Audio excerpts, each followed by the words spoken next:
Good morning दोस्तों, मैं विक्रम जोशी स्वागत करता हूं आप सभी का ट्रिकी डोज पे। दोस्तों आज है वेडनेसडे और आप सभी को पता ही है हर वेडनेसडे और सैटरडे को हमारी क्लास होती है करंट अफेयर्स की। दोस्तों इस क्लास में हम डिस्कस करते हैं नेशनल, इंटरनेशनल और स्टेट लेवल के सारे इश्यूज को जो कि हमारे एग्जाम पॉइंट ऑफ व्यू से बहुत ज़्यादा इंपॉर्टेंट होते हैं। चलिए शुरू करते हैं आज के सेशन को। दोस्तों आज के सेशन में हम डिस्कस करेंगे 5 जुलाई से लगाकर 8 जुलाई तक के सभी करंट अफेयर्स को। तो चलिए शुरू करते हैं आज के सेशन को। इम्पोर्टेंट डेज में आज हम बात करेंगे कैप्टन विक्रम बत्रा के बारे में, जो कि 7 जुलाई 1999 को देश के लिए लड़ते हुए शहीद हो गए थे कारगिल वॉर में। इनका जो अदम्य साहस और जो नेतृत्व प्रतिभा थी उनको मद्देनजर रखते हुए इनको परमवीर मरणोपरांत परमवीर चक्र से नवाजा गया, जो कि हमारे देश का सबसे उच्चतम वीरता पुरस्कार है। इनके बारे में और जानकारी हासिल करते हैं।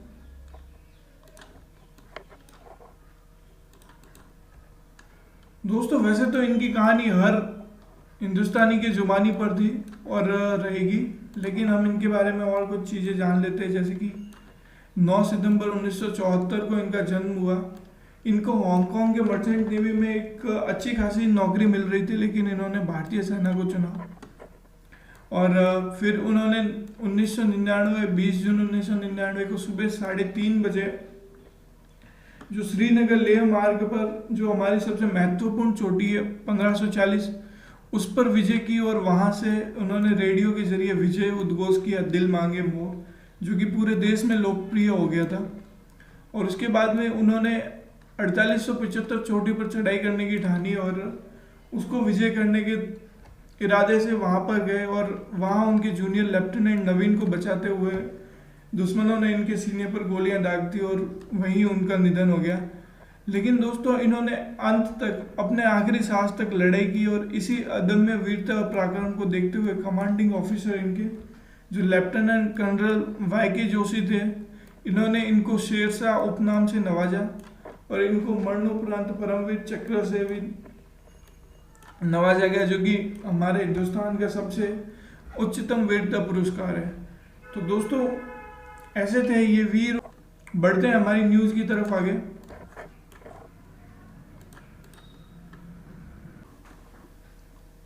इंडिया ने इसकी first no permission no take off compliant drone की फ्लाइट को कंप्लीट किया है और A200 रिमोटेडली पायलटेड एयरक्राफ्ट सिस्टम है, जो कि सक्सेसफुली कंप्लीट किया गया Quidditch innovation labs and Astria aerospace के द्वारा। इसके अलावा बात करें तो हमारे एविएशन मिनिस्टर के द्वारा एक प्रोग्राम लॉन्च किया गया था जिसके अंदर no permission no take off यानी कि जो अनमैन्ड एयरक्राफ्ट ऑपरेटर परमिट होता है उसको लागू किया गया और उसके अंतर्गत आपको बिना परमिशन के ड्रोन की एक भी टेक ऑफ नहीं ले सकते और अगर ऐसा किया गया तो ये कानूनन जुर्म है।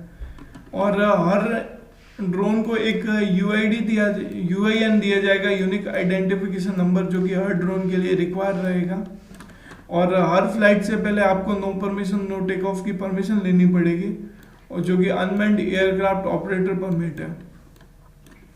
अगर हम एविएशन मिनिस्टर की बात करें तो हरदीप सिंह जी पुरी है, जो कि हमारे एविएशन मिनिस्टर है। बढ़ते हैं अगली न्यूज की तरफ।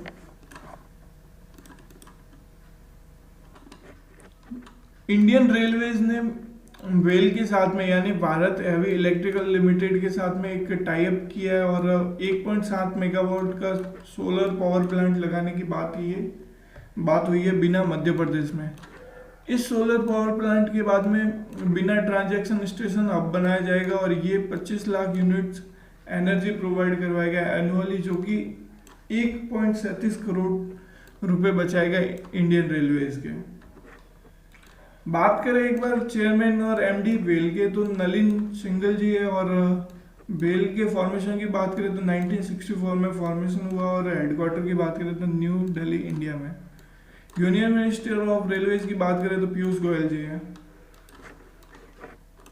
अगली न्यूज पर डिस्कस करते हैं।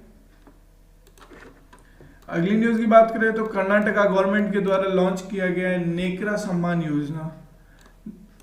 नेकरा सम्मान योजना के बारे में बात करें तो कर्नाटका गवर्नमेंट ने लॉन्च की है एक relief scheme Nekra Samman Yojana viewers के लिए, यानी कि जो बुनकर होते हैं या फिर जो काम करते हैं हैंडलूम वर्कर्स, उनके लिए ये नेकरा सम्मान योजना लॉन्च की गई है और उनको हर महीने फाइनेंशियली ऐड दिया जाएगा, 2,000 रुपये का ट्रांसफर किया जाएगा और 19,744 जो हैंडलूम वेवर्स है, हैंडलूम वर्कर्स है और जो बुनकर है उनको दिए जाएंगे।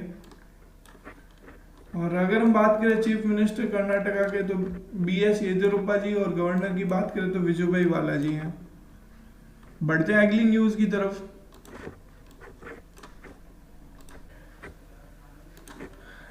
इंडिया की फ्रिया ठकराल को डियाना अवार्ड 2020 से नवाजा गया है। अगर बात करें तो ये महज 13 साल की है और ब्रिटिश स्कूल न्यू दिल्ली में पढ़ रही है। इन्होंने एक रिसाइकलर ऐप डेवलप किया है जो कि यूजर्स को वेस्ट हैंडलर से कनेक्ट करेगा और ये हेल्प करेगा जो रैग पिकर्स, कचरा उठाने वाले होते हैं दिल्ली में, उन सब की मदद के लिए ये ऐप बनाया गया है। और इनके इसी ह्यूमैनिटेरियन कार्य के लिए इनको द डियाना अवार्ड से नवाजा गया है। डियाना अवार्ड की बात करें तो ये 1999 में प्रिंसेस डियाना की मेमोरी में एस्टेब्लिश किया गया था और ये जो भी यंगस्टर्स होते हैं और जो कम उम्र में सोशल वर्क करते हैं, ह्यूमैनिटेरियन एफर्ट लगाते हैं, उनको वर्ल्ड वाइड यूके के द्वारा दिया जाता है। बढ़ते हैं अगली न्यूज की तरफ। अगली न्यूज की बात करें तो उड़ीसा ने लॉन्च की है बलराम स्कीम और बलराम स्कीम लॉन्च की है जो लैंडलेस फार्मर्स होते हैं उनके लिए। ये स्कीम फायदा पहुंचाएगी जो 7 लाख लैंडलेस फार्मर्स है उनको लोन प्रोवाइड करवाया जाएगा 1040 करोड़ का जो लैंडलेस फार्मर्स है उनको। और जो अमाउंट डिस्ट्रीब्यूशन के बेनिफिशियरी है वो 7 लाख होंगे 2 साल के लिए। 7,000 ब्रांचेस बैंक की और PACS की इम्प्लीमेंट की करेगी ये स्कीम्स को और जो 70,000 ग्रुप्स होंगे उनको काम पे लगाया जाएगा लैंडलेस फार्मर से उनको लोन दिलाने के लिए। अगर हम बात करें उड़ीसा के चीफ मिनिस्टर की तो नवीन पटनायक जी और गवर्नर की बात करें तो गणेशी लाल जी है। बढ़ते हैं अगली न्यूज की तरफ। अगली न्यूज की बात करें तो RC भार्गवा जी के द्वारा एक बुक लॉन्च की गई है getting competitive practitioners guide for India. अगर हम बात करें चेयरमैन है जो मारुति सुजुकी की R भार्गवा जी, इन्होंने एक बुक लॉन्च की है getting competitive practitioners guide for India.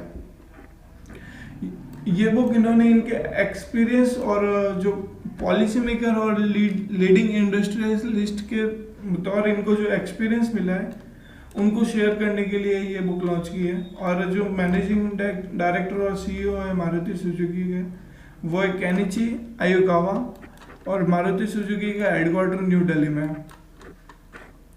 बढ़ते हैं अगली न्यूज की तरफ।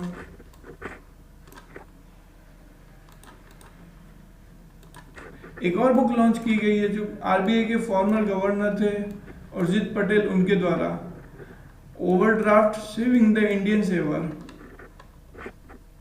ये बुक लॉन्च की गई RBI के जो फॉर्मर गवर्नर थे उर्जित पटेल उनके द्वारा, overdraft saving the Indian saver. दोस्तों ये तो बुक्स के नाम बहुत ही ज़्यादा इंपॉर्टेंट हो जाते हैं क्योंकि बहुत ही ज़्यादा इंपॉर्टेंट पर्सन्स ने लिखी है और बहुत बड़ी पर्सनालिटीज़ है ये जो बुक लिखी है, इसलिए ये हर एग्जाम की दृष्टि से इंपॉर्टेंट है, इन्हें याद रखिएगा। बढ़ते हैं नेक्स्ट न्यूज़ की तरफ। अपॉइंटमेंट से उनको डिस्कस करेंगे। सबसे पहले जीन कैस्टेक्स को अपॉइंट किया गया प्राइम मिनिस्टर फ्रांस का। जीन कैस्टेक्स की बात करें तो इनको प्राइम मिनिस्टर अपॉइंट किया गया फ्रांस का। और जो फ्रांस के राष्ट्रपति या प्रेसिडेंट है एमैनुअल मैक्रोन, उनके द्वारा ये अपॉइंटमेंट की गई है। दोस्तों वहाँ पे प्रेसिडेंट की पावर ज़्यादा होती है प्राइम मिनिस्टर की तुलना में। प्रेसिडेंट अपॉइंट करता है प्राइम मिनिस्टर को, जैसे अपने इंडिया में प्राइम मिनिस्टर अपॉइंट करता है प्रेसिडेंट को, उसी तरीके से। और वो रिप्लेस करेंगे जो हमारे फॉर्मर प्राइम मिनिस्टर थे एडवर्ड फिलिप, जो जिन्होंने अभी कुछ दिन पहले इस्तीफा दिया था, उनकी जगह लेंगे ये जीन कैस्टेक्स। दोस्तों फ्रांस के बारे में एक बार जानते हैं, बात करते हैं इसके बारे में। फ्रांस के बारे में बात करें तो ये देखिए फ्रांस यहाँ पे इसकी कैपिटल पेरिस है, और ऊपर ये देखिए जर्मनी, ये स्पेन, बेल्जियम, ये लग्जमबर्ग, बिल्कुल छोटा सा देश, यूरोपियन कंट्री है ये। और इसके बारे में और जानते हैं, देखिए ये इनका नेशनल फ्लैग है। कैपिटल की बात करें तो पेरिस है। प्रेसिडेंट की बात करें तो इमैनुअल मैक्रोन है, और प्राइम मिनिस्टर की बात करें तो जीन कैस्टेक्स है। करेंसी की बात करें तो यूरो चलती है।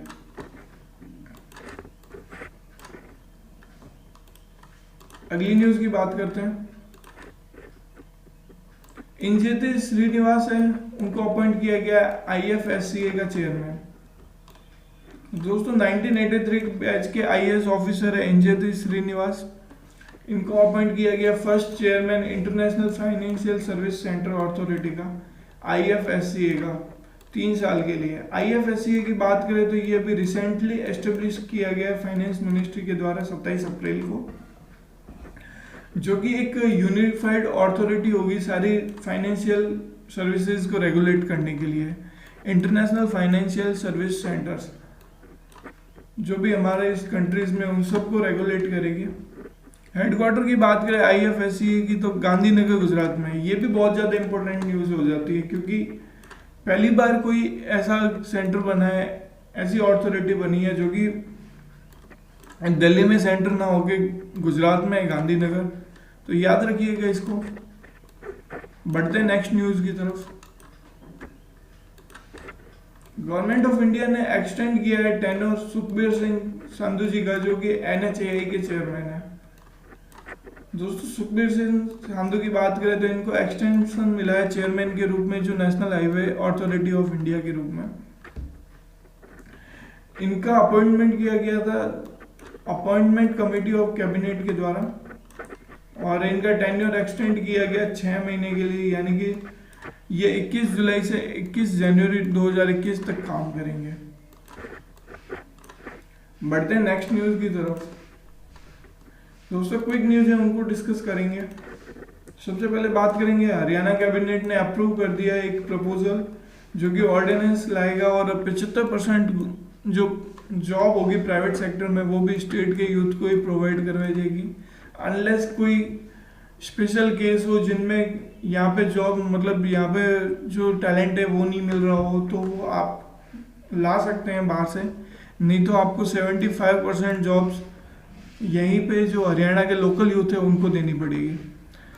नेक्स्ट न्यूज़ की बात करें तो हिमाचल प्रदेश के चीफ मिनिस्टर है जयराम ठाकुर, उन्होंने अनाउंस किया है कि हिमाचल प्रदेश पहला स्टेट बन गया है जो कि सभी हाउस होल्डर्स को LPG गैस कनेक्शन दे दिया है और चूल्हे से मुक्त कर दिया है। Indian army officer lieutenant colonel Bharat Pannu, इनकी बात करें तो इन्होंने 3rd पोजीशन सिक्योर की है वर्चुअल रेस अक्रॉस अमेरिका के पहले एडिशन में। अगर इनकी बात करें तो इन्होंने फिनिश की 4086 किलोमीटर 12 दिनों में, और जो 71,000 मीटर का इन्होंने टोटल एलिवेशन गेन किया। और ये घर पे ही बैठ के होती है रेस, स्टेशनरी बाइसिकल पर आपको करनी होती है। इजराइल के डिफेंस मिनिस्ट्री के द्वारा अनाउंस किया गया कि उन्होंने सक्सेसफुली लॉन्च कर दिया OFAC-16, एक स्पेस सैटेलाइट थी जो कि लोकली डेवलप की गई है। साविट रॉकेट के द्वारा इसको लॉन्च किया गया, और जो इनका पल्माचिम एयरबेस है सेंट्रल इजराइल में, उनके द्वारा लॉन्च किया गया। नेक्स्ट न्यूज़ की बात करें तो यस बैंक के द्वारा लॉन्च किया गया एक digital solution loan in second, जो कि instant distributed of retail loans, यानी कि आपको रिटेल में लोन प्रोवाइड करवाया जाएगा सिर्फ 1 सेकेंड में ऑनलाइन, और जो अकाउंट होल्डर्स है उनको आइडेंटिफाई किया जाएगा और बिना किसी पेपर वर्क के सीधा ही क्विक लोन डिस्ट्रीब्यूट किया जाएगा जो इनके अकाउंट होल्डर है, सिर्फ उनके लिए।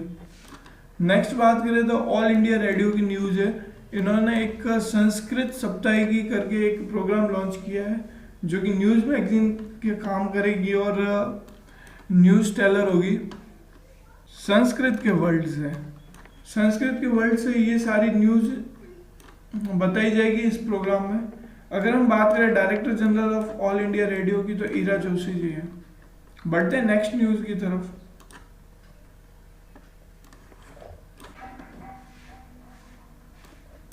मध्य प्रदेश टूरिज्म बोर्ड के द्वारा एक कैंपेन लॉन्च किया गया, इंतजार आपका, टूरिस्ट प्लेस की तरफ अट्रैक्ट करने के लिए। नेक्स्ट न्यूज़ की बात करें तो वाइस प्रेसिडेंट इंडिया के वेंकैया नायडू जी के द्वारा एक ऐप लॉन्च किया गया, सोशल मीडिया प्लेटफॉर्म है, जो कि पहला सोशल मीडिया प्लेटफॉर्म है जो कि इंडिया के द्वारा लॉन्च किया गया है, और एलिमेंट्स इसका नाम रखा गया है। ये लॉन्चिंग की बात करें तो जो हमारा आत्मनिर्भर भारत प्रोग्राम के तहत एक हैकाथन रखा गया था, जिसमें थाउजेंड्स आईटी प्रोफेशनल्स ने पार्ट लिया था, और इन्होंने साथ में मिलकर एक होम ग्राउंड एप्लीकेशन तैयार की है। नेक्स्ट न्यूज़ की बात करें तो एक कैंपेन लॉन्च किया गया, मिशन वृक्षारोपण 2020 उत्तर प्रदेश गवर्नमेंट के द्वारा। इस कैंपेन के अंदर 25 करोड़ बीज लगाए जाएंगे, और 5 जुलाई को उत्तर प्रदेश गवर्नमेंट के द्वारा इसको लॉन्च किया गया। दिल्ली गवर्नमेंट की बात करें तो इन्होंने लॉन्च किया एक e learning portal, learning through E resources made accessible for Delhi, LEAD के नाम से। दोस्तों आज के लिए इतना ही, मिलेंगे अगले सेशन में। तब तक के लिए घर पे रहिए, सुरक्षित रहिए, अपना ख्याल रखिए, अपने परिवार का ख्याल रखिए। और दोस्तों ट्रिकी डोज को अभी तक आपने सब्सक्राइब नहीं किया है तो सब्सक्राइब जरूर कीजिएगा, लाइक कीजिए इस वीडियो को अगर आपको पसंद आया, और शेयर कीजिए ज़्यादा से ज़्यादा लोगों के लिए जो कि गवर्नमेंट एग्जाम की तैयारी कर रहे हैं, उनको इन सब की ज़रूरत है। दोस्तों आगे और भी प्रोग्राम लाने वाली है ट्रिकी डोज, तो सब्सक्राइब कीजिए।